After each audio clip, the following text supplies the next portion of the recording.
There are new laws in Alberta that increase a child or youth's ability to have their voice heard. Through these new laws, anyone under the age of 18 can now appeal Child, Youth and Family Enhancement Act court orders that affect them.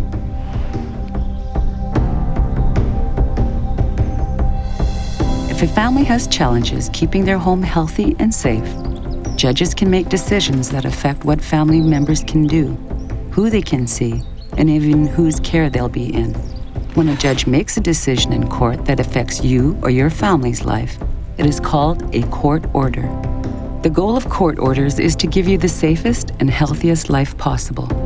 Having the court involved in your family can be very intimidating and can make anyone feel powerless. However, if you're under 18, your opinion counts in these situations just as much as everyone else's.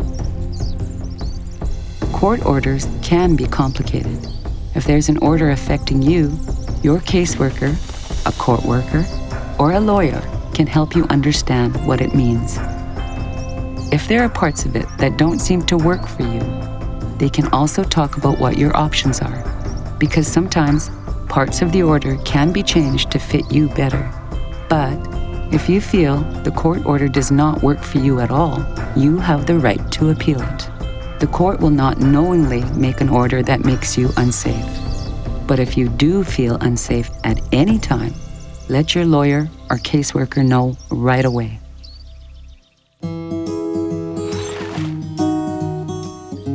You only have 30 days to appeal a court order.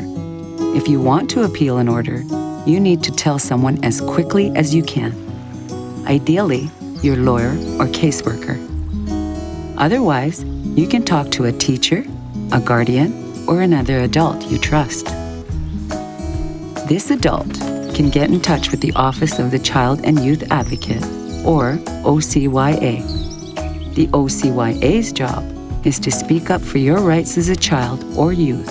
They also provide free lawyers for people under 18. The OCYA may get some information about your situation from either you or the adult who calls for you, and then they'll assign you a lawyer if you don't have one already. Next, you'll meet your lawyer. They specialize in working with young people on cases like yours. Although there may be adults in your life, like family members who have opinions about the court order, your lawyer is a special representative who only works for you. You can feel very safe and trust your lawyer. The adults in your life can get their own legal representation if they want to. Your lawyer will ask you why you want to appeal the order.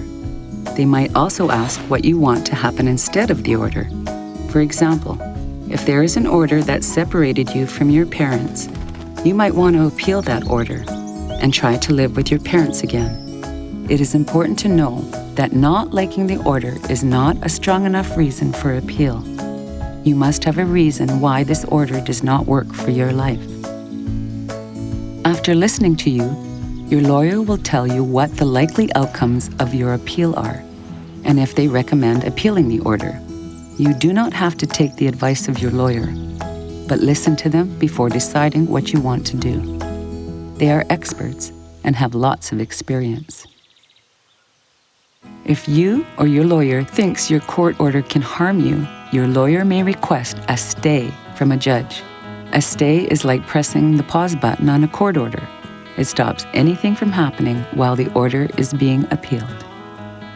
Your lawyer has access to your child welfare case file, so you don't have to retell any stories or events that you don't want to.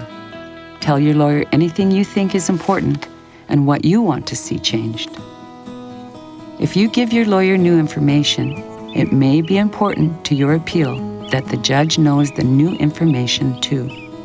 Your lawyer might ask you to sign a paper with the new information written on it.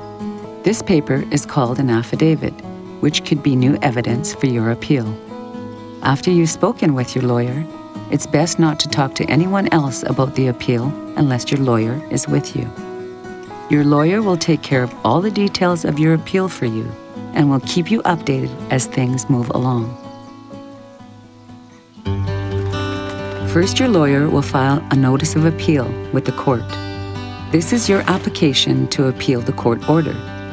Once the notice is filed, the other people or parties will be told you're appealing the order. Parties, in this case, means people who have an interest in your appeal. People like the caseworker, your caseworker's boss, known as the director, your parents, other family members or family friends, and possibly foster parents. After the notice is filed, your lawyer will get transcripts from when the court order was made. A transcript is a record of all the things that were said during the trial, including the judge's decision. All parties, including the judge, receive a copy of the transcripts. Your lawyer will also put together supporting documentation. This is all the information that helps the judge understand why you think it's best to remove or change the court order. All parties receive copies of the supporting documentation. Once this is filed, the other parties are allowed to file their own supporting documentation, although they don't have to if they don't want to. All parties get copies of this as well. There are generally 2 dates where your appeal will be in court. The first is called a docket date, or a speaking to the appeal list date. This is when the judge makes sure all parties are ready to move ahead. Once everyone's ready, the second date, an appeal hearing date, is set. On the appeal hearing date, the judge will usually have reviewed everyone's supporting documentation. All the lawyers will present their arguments to the judge, and after the judge hears everything, they will make one of the following decisions. They may deny the appeal and keep the court order in place. They might cancel or change the court order. Or lastly, the judge could order a new trial. This decision is fairly uncommon though. An appeal hearing usually takes around a half day to a full day. If you are 12 years old or over, you have the right to be in court for both the docket date and the appeal hearing. Just let your lawyer know you want to go. If you are under 12 and would like to be in court for these dates, let your lawyer know and they will ask for the director's permission. You don't have to be in court for your appeal if you don't want to be.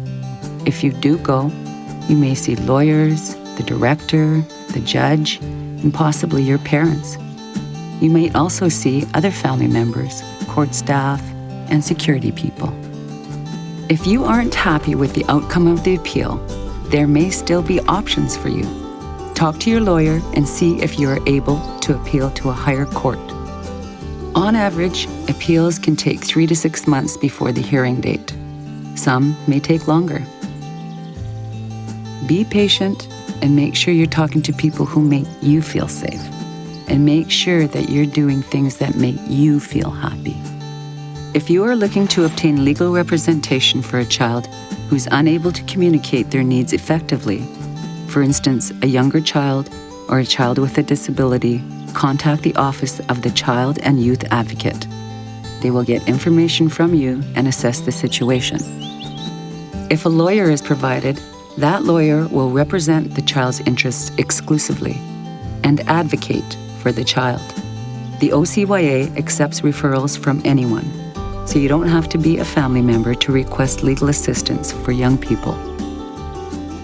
If you have any questions, please call Native Counselling Services of Alberta or head to our website at bearpaweducation.ca.